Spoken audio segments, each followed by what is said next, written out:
So when you were first starting to play, what kind of pianist influenced you as a younger musician? Yes. Well, before I started buying my own records, I had no choice but to listen to Monk and all that my father played. Because your father was the big Monk enthusiast. Yeah, he is. He is even today. So I mean, it was Monk from my early ages, Horace Silver, Wynton Kelly. Those are people I listened to without any choice, because the music was in the house, so I had to hear it.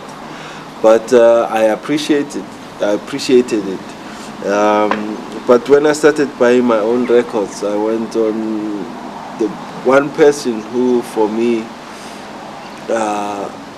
had what I'm looking for and had the sound that I wanted to have and grow on top of, is Herbie Hancock.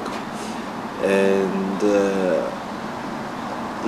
there are albums of him with George Benson at a very early age, like they were 24 or something when they did that album, and just blew my mind to think that at such an early age they were already doing such stuff. So that really influenced me, and the way he approaches music, the way he approaches comping, the way he approaches improvisation. I love everything that he does.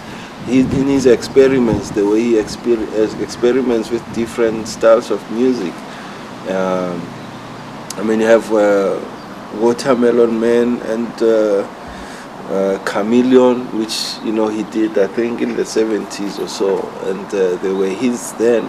And even the young rap guys are still using his material today, doing remixes and stuff. So Herbie Hancock comes out tops in my line of inspirational pianist. But then also from home, Bheki Mseleku, who for me also successfully matched African music and jazz. He writes a Bheki Mseleku style of music.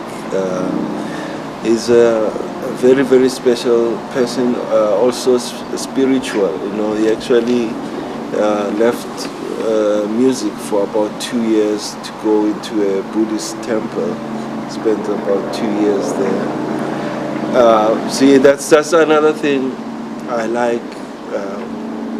Is the spiritual aspect. There are musicians who spiritually are at a very high level. I was concerned on what musicians really are.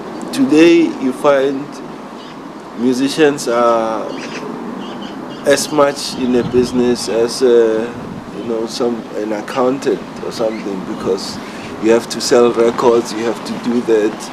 But then there's another point in the music. I went through a couple of books to see how people describe musicians, how people describe music, and I haven't really found a satisfactory answer, but I understand that it's not in one lifetime that one becomes a musician.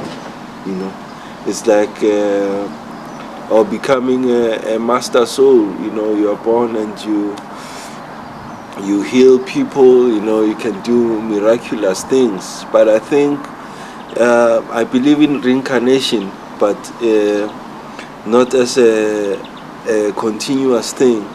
But you can pass over, and you can stay on whatever plane you are.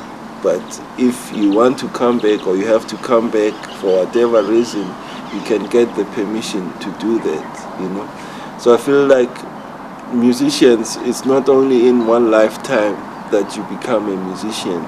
It's sort of going through a couple of lifetimes, because I believe this world has been like this before. You know, there's been great cities, there's been everything that's happening now has happened before, and it's evolving. Though there are changes in the way people treat each other or look at each other, we still face the problems that, you know, the older generations, the past generations faced as well. And